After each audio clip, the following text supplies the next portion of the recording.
드론 이걸째 민속이야기 24화 24번째 둘의 이야기로 세 번째. 글쎄요, 저희가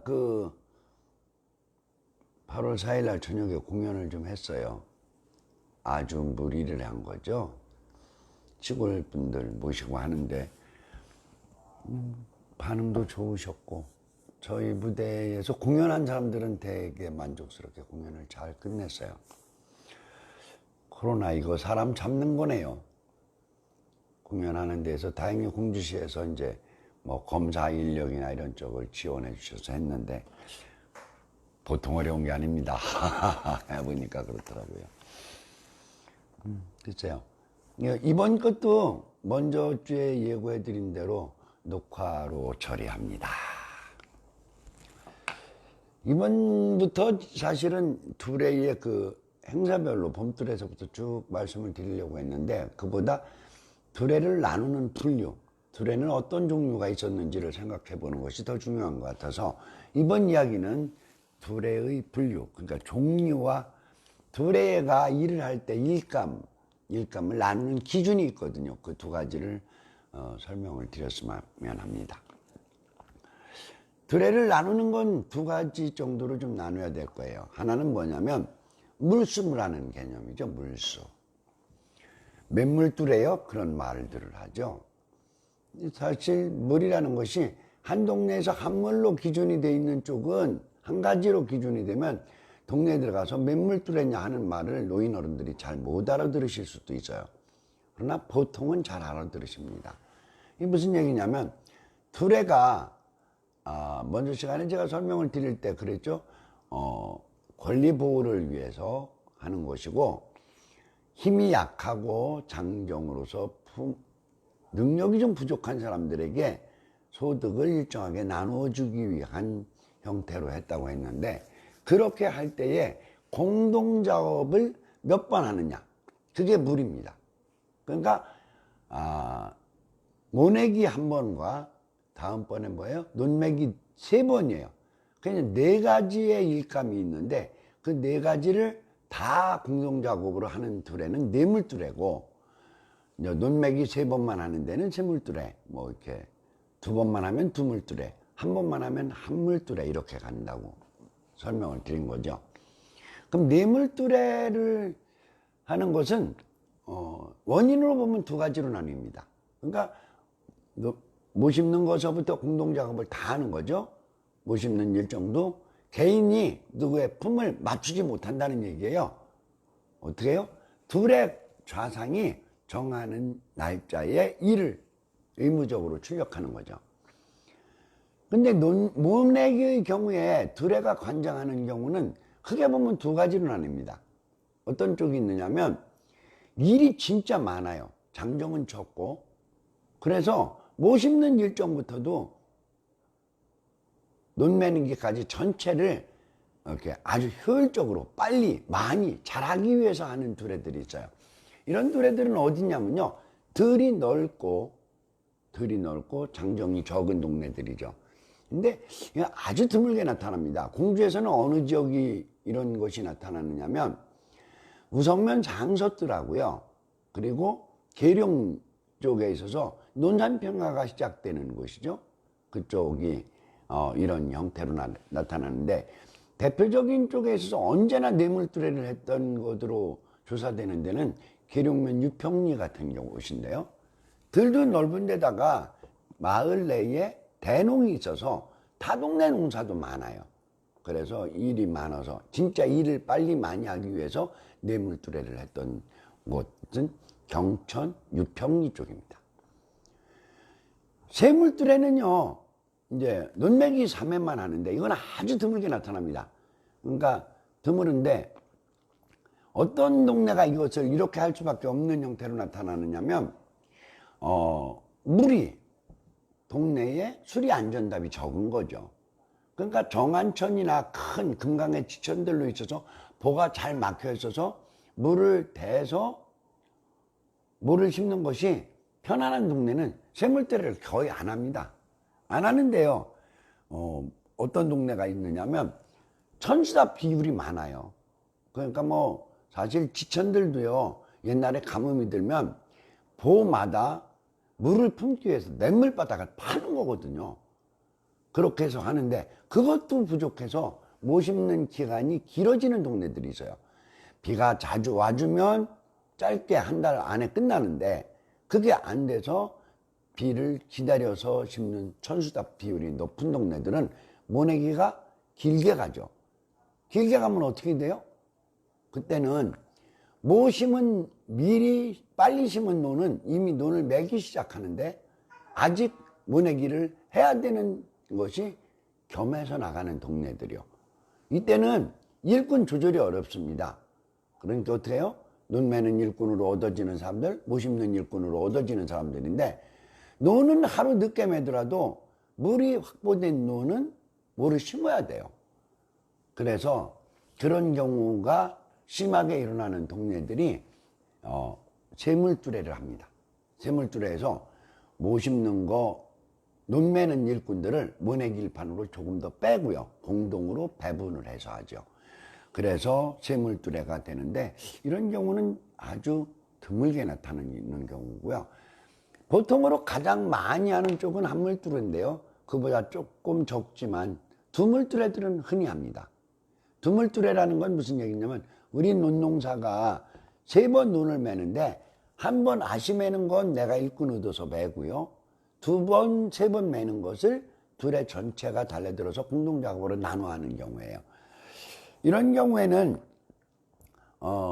대부분요 일은 많고 장정이 적은 경우에는 이렇게 하잖아요.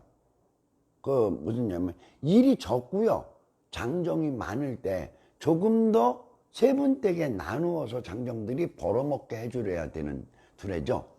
좀 쉽게 표현하면 가난한 마을들, 농사치가 적은 마을들이 오히려 두물두레를 합니다.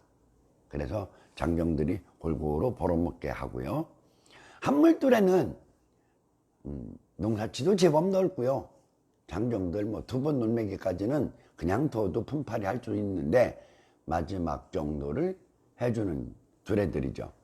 전체적인 비율로 보면 70% 정도가 한물두레입니다.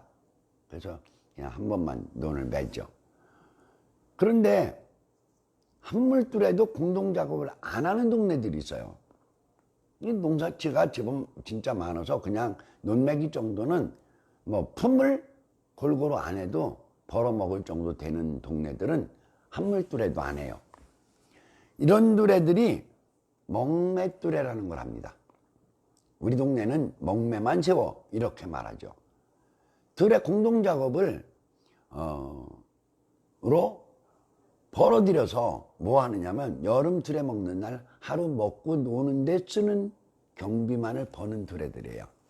먹매두레는 지역에 따라서 이름이 조금 다르기도 해요. 먹매두레라고도 하는 것이 가장 많은데 먹두레라고도 하고요. 메기두레라고도 하고요. 메기두레 이런 말들은 먹매를 버는 두레들인데 동네에요 부자 동네들이에요. 대농이 많아요. 옛날에 대농들은 자기가 사는 동네만에서 농사를 짓는 게 아니라 타동문을 갖고 있어요. 그럼 타동에 이 동네 두레가 그 집 논을 매거든요. 그래서 경비를 마련할 때 타동 두레 논으로 가서 논을 맬 정도로 논이 많고 잠정수가 좀 적당할 때는 먹매만 세우는데 이 먹매 두레는요 대농들 농사를 대게 해요. 그러니까 뭐 품앗이로 논매기를 다 해결하지 못하니까 어차피 돈을 내서 농사를 짓는 집에 한해서 하죠. 그러니까 뭐 이 먹매두레는요 그 두레 일감에 따라서 내는 두레쌀 품쌀을 내줄 때 조금은 넉넉하게 합니다. 장정 한 명이 논 2마지기를 매요. 하루에 평균적으로 보면. 그런데 그러면요 쌀 그 동네 품값이 쌀 서대다 그러면 200평에 쌀 서대 그렇게 가는 거죠. 근데 장정이 많고 일감이 적은 동네에서 두레쌀은 2대로도 장정 하나의 품을 2대로도 따지거든요. 그런데 이런 동네에서는 쌀 서대가 아니라 너대 정도의 여유 있게 내는 거죠. 그러니까 두레꾼들이 하루 잘 먹으라고 대농들이 그 경비를 많이 부담해 주는 그런 형태로 이어집니다. 그게 먹매뚜레인데요. 먹매뚜레는 우리 동네는 먹매뚜레만 했다. 그 소리는 거꾸로 말하면 마을이 부자 동네다. 그런 의미로 듣습니다. 그러니까 매수로 따지는 물수로 따지는 두레의 분류는 5가지가 나오는 거죠. 네물두레가 있고 세물두레가 있고 두물두레가 있고 한물두레가 있고 물로 따지지 않고 먹매만 세우는 먹매뚜레가 있고 이렇게 나눌 수 있습니다. 다른 분류로는 조금 뭐 듣기에 따라서 합두레와 합이뚜레가 있습니다. 합두레는 뭐냐면요, 한 마을이 두레권역일 때 그 두레권역 외에 다른 마을과 합해서 하나의 두레를 하는 경우예요. 이런 경우는 2가지로 나타나는데요. 하나는 뭐냐면 두레가 한 동네 두레, 큰 두레가 있어요. 근데 아랫동네가 호수가 30호가 다 안 돼. 두레를 지으니까 좀 곤란해요. 그런 경우에 2개를 합쳐서 합니다. 이게 마을권역에서 타동권역을 끌어안아요. 근데 지금 행정리로 보면, 그러니까 뭐 리단위죠. 그 뭐 율정리, 월곡리 이렇게 하는 리단위로 볼 때에는 옛날은 그것이 두레가 같은 마을이 아닌 것이 섞여 있었거든요. 그러니까 한 개 리에 뭐 3개 두레가 있고 2개 두레가 있고 그런데 그 리단위를 넘어가지는 않아요. 그런데 옛날 두레권역으로 볼 때는 대개 자연마을 단위로 가는데 한 마을이 못할 때, 또 하나는 어떤 경우에 하느냐면 두레가 어떤 경우에 깨지는 경우가 있어요. 사람 일이다 보니까 뭐 안 좋은 일로도 깨지고 하는데 두레를 잘 운영하던 동네가 두레가 깨지면 큰 두레가 그를 합류합니다. 흡수하죠. 그래서 합두레를 하는데, 이런 경우에는요, 두레의 좌상이나 공원이나 총각대방이나 이런 사람들을 결국은 하나의 체제로 갑니다. 회의도 회의체도 하나고요. 그것은 합두레입니다. 합두레고요. 합의두레는 뭐냐고 하면, 합의두레는 두레가 2개가 존속을 하는 거예요. 하는데 두레 행사 중에 가장 큰 것이 뭐냐면, 보통 동네에 가장 큰 건 봄두레 먹는 날, 여름두레 먹는 날이거든요. 그런 경우에 농사 일로 하는 두레 논매기 공동작업은 같게 하는데 봄두레 먹는 날과 여름두레 먹는 날은 합쳐서 먹는 두레죠. 이건 합의두레인데, 이건 구분을 둬야 되는 이유가 있습니다.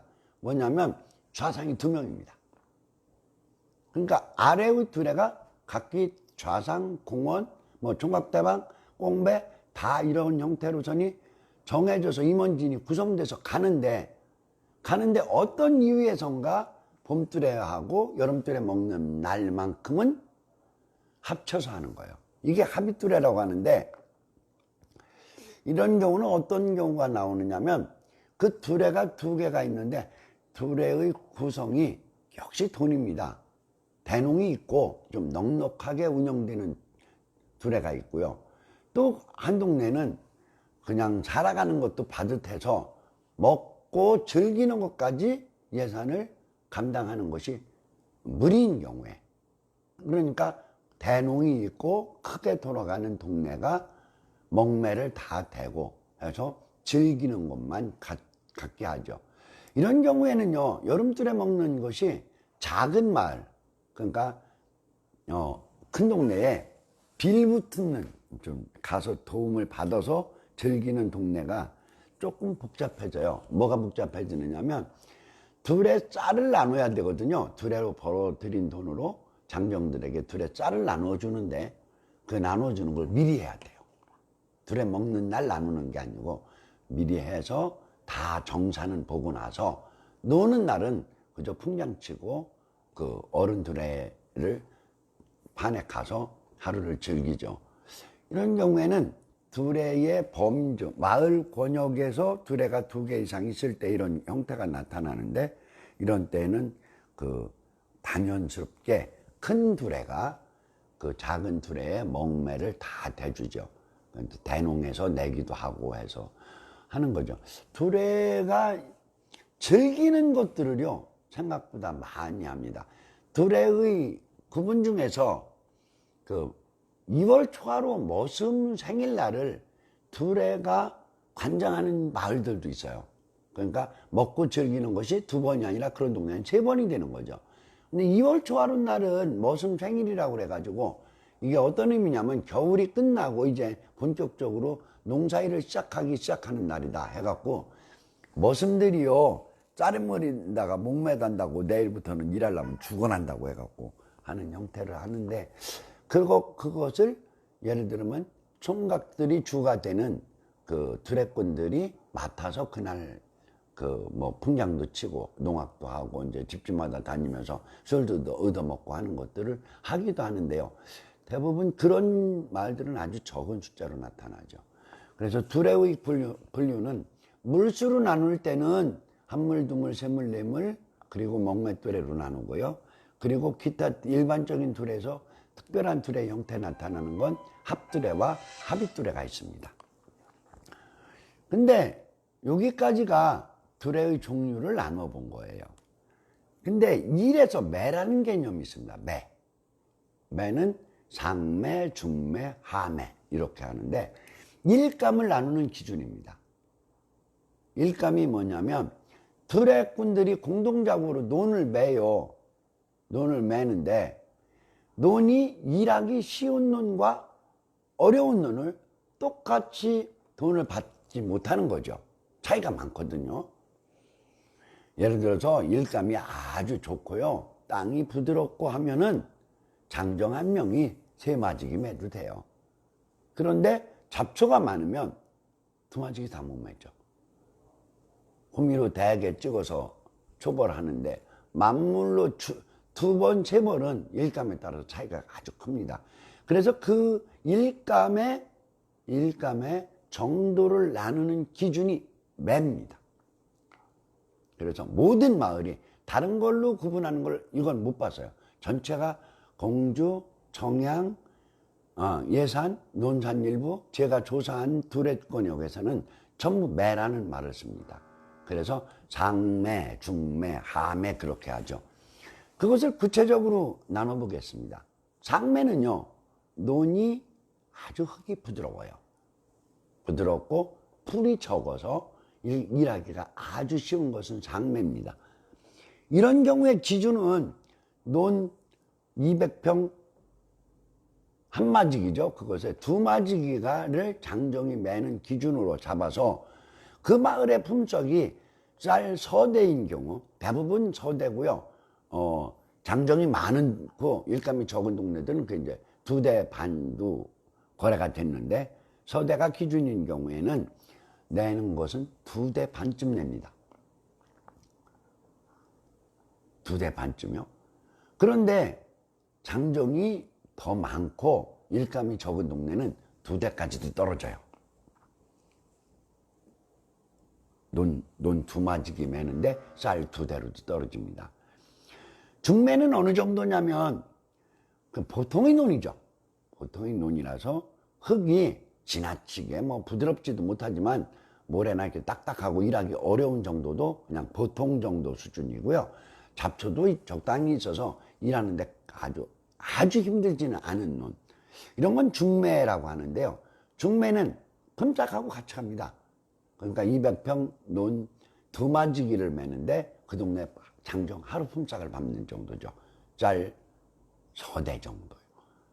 그런데 쌀 2대 반인 동네들, 장정이 많은 동네들은 이것도 이제 2대 반 정도로 떨어지기도 합니다. 이게 중매 기준이고요. 하매는 흙이 거칠고요, 모래 많은 논들이요. 모래 많은 논들이 잡초가 많이 나는 형태고 벼가 잘 안 크거든요. 그래서 논 매는 것이 힘든데 잡초는 많고 땅은 거칠어서 일하기 어려운 논이 하매입니다. 그 하매 기준은 장정들이 200평 두마지기 논을 매는 기준을 볼 때에 쌀 서대 각인데요. 이런 하매의 경우에는 쌀 서대 반으로 올라가고요. 물론 장정이 많고 일감이 적은 동네에서는 서대로 기준을 하기도 해요. 그럼 이 매는 누가 정할까요? 이 매를 정하는 권한이 좌상에게 있는 겁니다. 보통 어려서 태어나서 17살에 농사를 짓기 시작하면 한 마을에서 죽을 때까지 농사 짓는 거라서 대부분 논의 기준은 서로들이 보통은 다 알아요. 그러나 그것이 물의 사정하고 많이 차이가 나거든요. 그 농사지를 짓는 분들한테의 짝가리라는 개념이 있습니다. 짝가리. 짝가리가 뭐냐면 물이 있어야 될 때는 계속 채워둬야 되고 말려야 될 때는 말리죠. 그런데 있어야 되는 기간이 언제냐면 모내기 하기 전에 물이 항상 고여 있어야 논이 잘 고른다고 그래서 논을 갈거나 썰거나 해서 부드럽게 되거든요. 근데 짝가리라는 개념은 뭐냐면 물이 있어야 될 때 물이 떨어져 버리면 논이 딱딱하게 굳어요. 그걸 짝가리라고 하거든요. 그러니까 물 관리가 평상시는 아주 좋았던 논인데도 가뭄이 심해서 모를 심어놨는데 짝가리가 졌어요. 그러면 일이 굉장히 어려워지는 거죠. 그래서 그해 그해에 대해서 일매도 약간씩은 변화가 있고요. 변화를 줘야 하고요. 그런 것들을 미리 정해서 결국은요, 농사치 많은 사람들이 품을 덜 쓰게 하는 것들을 방지하는 거예요. 장정들을 제대로 된 품값을 주고 부려먹도록 하기 위해서 기준을 잡아둔 것, 그것이 일감의 기준으로서 상매, 중매, 하매인데 이 상매, 중매, 하매의 개념은 굉장히 둘에선 중요한 개념입니다. 뭐 둘에 논매 써 그러면 전체가 나가서 하는데 뭐 언제나 똑같고 어떤 논이나 똑같고 그렇게 가는 것이 아니기 때문에 그 마을 사정이 응에 밝고 지휘력이 있는 좌상이 그 상매, 중매, 하매를 결정하는데요. 어떤 동네들은 공원과 좌상이 합의해서 결정하기도 하고요. 공원에게 그냥 권한을 주기도 하는 마을도 있지만 뭐 대부분의 마을들은 좌상이 했습니다. 글쎄요. 뭐 둘에 일부러 공부하는 것도 아닌데 이렇게 뭘 자세히 하느냐.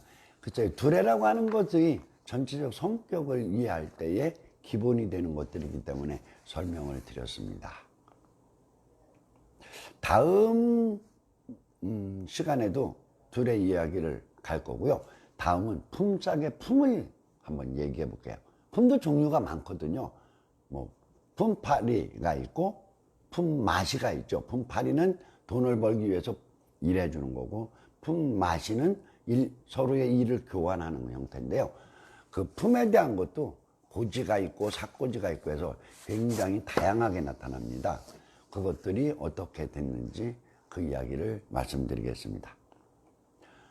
드러운 이걸제의 민속 이야기, 둘의 이야기가 어찌 보니까 제가 생각했던 것만큼 재밌질 않네요. 딱딱하게 아직은 나가는데 품까지도 조금은 딱딱하더라도 농촌 사회를 이해하는 데 굉장히 중요한 내용이라서 이렇게 가겠습니다. 24번째 둘의 이야기, 둘의 분류, 종류와 일감에 대해서 말씀드렸습니다. 감사합니다.